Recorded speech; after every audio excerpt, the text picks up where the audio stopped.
নমস্কার বন্ধুরা, বাঙালি হেসেলে আপনাদের সবাইকে স্বাগত।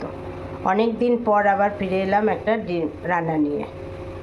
সিম্পল একটা রান্না, ডিমের ঝোল ভাত। এই যে ভাত আমার হয়ে গেছে, দেখুন ভাত প্রায় হয়ে গেছে। এই যে আজকে ডিমের ঝোল করবো আমি, তার জন্য নিয়েছি আমি ডিম সেদ্ধ করে নিয়েছি, আলুটা একটু সেদ্ধ করে নিয়েছি। আর আমি মশলা নিয়েছি পেঁয়াজ কুচি, আদা, রসুন, দুটো কাঁচা লঙ্কা, আর ফোড়নের জন্য নিয়েছি আমি দুটো তেজপাতা, লবঙ্গ আর ডালচিনি, আর এই যে জিরে আর গোলমরিচ বাটা। তাহলে শুরু করা যাক রান্নাটা আজকে। দেখতে থাকুন আমি কিভাবে ডিমের ঝোলটা রান্না করি। প্রথমে আমি কড়াইতে তেল দিয়েছি, তেলটা গরম হলে আমি ডিমটা ভেজে নেব।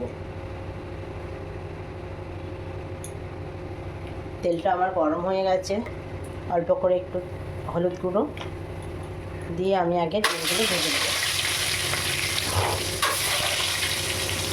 একদম সহজে ডিমের ঝোল ভাত রান্না করতে হবে। আপনারা পুরো রান্নাটা দেখতে থাকুন।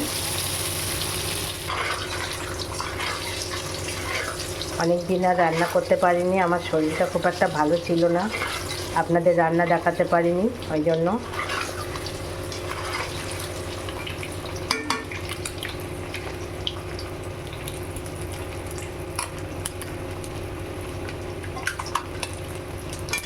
ডিম কিন্তু আমার ভাজা ভাজা হয়ে গেছে, দেখুন ডিম খুব বেশি ভাজবো না।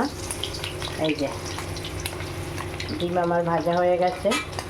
প্রথমে আমি শিলে গোলমরিচ আর জিরেটা বেটে নেবো। এখানে আমার আলু দেওয়া হয়ে গেছে, আলু ভাজা হচ্ছে। আলু ভাজা হতে হতে আমার মশলাটাও রেডি করে নেব। এই যে আমি এবার এটা বেটে নেব। আলু আমার ভাজা হয়ে গেছে, দেখুন বন্ধুরা, ডিমের আলু ভাজা ভাজা হয়ে গেছে। এবার আমি এর মধ্যে দিয়ে দেবো পেঁয়াজ। এই যে আগে থাকতে কেটে রাখা পেঁয়াজ কুচি আমি ওর মধ্যে দিয়ে দেবো। ডিমের ঝোলটা খুব বেশি গাঢ় করবো না, আমি পাতলা করেই করবো, হালকা পাতলা। এই যে দেখুন পেঁয়াজটা আমি আলুর সাথে ভেজে নেব। হ্যাঁ,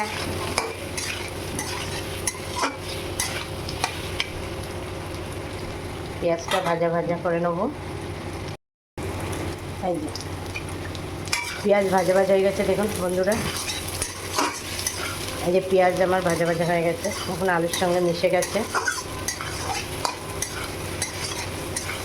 চলে যাবে এটা, পেঁয়াজ একটু লাল লাল হয়ে গেছে।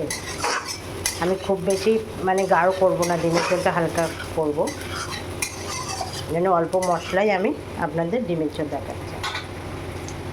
এবার আমি দিয়ে দেবো এই যে বেটে রাখা একসাথে লঙ্কা, কাঁচা লঙ্কা, আদা, রসুন আর জিরে আর গোলমরিচ। এই যে দিয়ে আমি এই যে কষিয়ে নেব।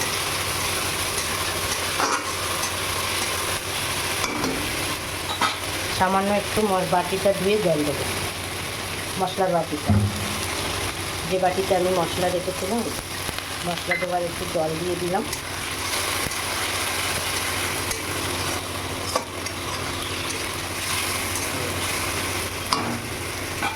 এবার আমি এর মধ্যে দেবো 1 চামচ নুন,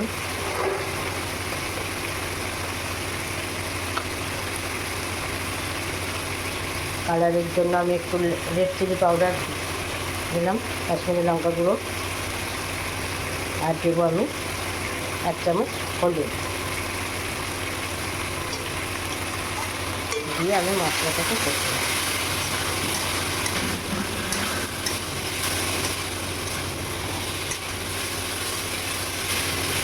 এই যে দেখুন মশলা থেকে কিন্তু আমার তেল ছেড়ে দিচ্ছে।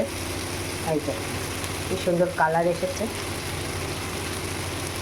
অনেকে ধনে বাটা দেয়, অনেকে, আমি কিন্তু ধনে বাটা দিই না।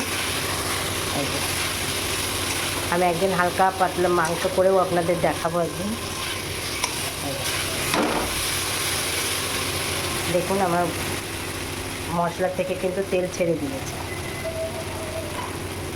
এবার আমি ভেজে রাখা ডিমগুলো দিয়ে দেব।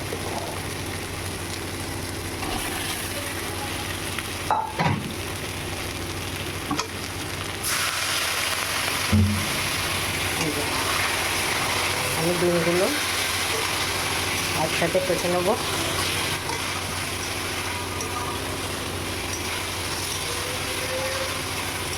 দেখুন বন্ধুরা, আমার কিন্তু মশলা কষা হয়ে গেছে, যে তেল ছেড়ে দিয়েছে। দেখুন, দেখতে পাচ্ছেন এই যে কড়ার থেকে মশলা থেকে তেল ছেড়ে দিয়েছে।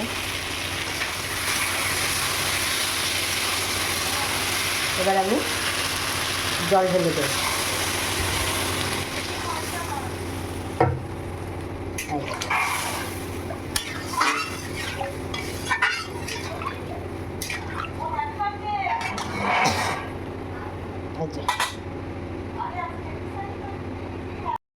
আমার ডিমের ঝোল হয়ে গেছে। দেখুন বন্ধুরা, আমি এবার ডিমের ঝোলটা নামিয়ে দেব।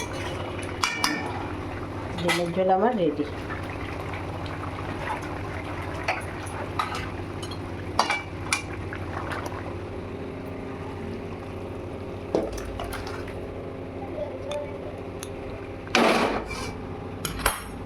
এই যে ডিমের ঝোল রেডি।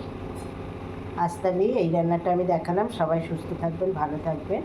আশা করি আপনাদের সবার ভালো লাগবে। আবার দেখা হবে আগামী আরেকটা পর্ব নিয়ে।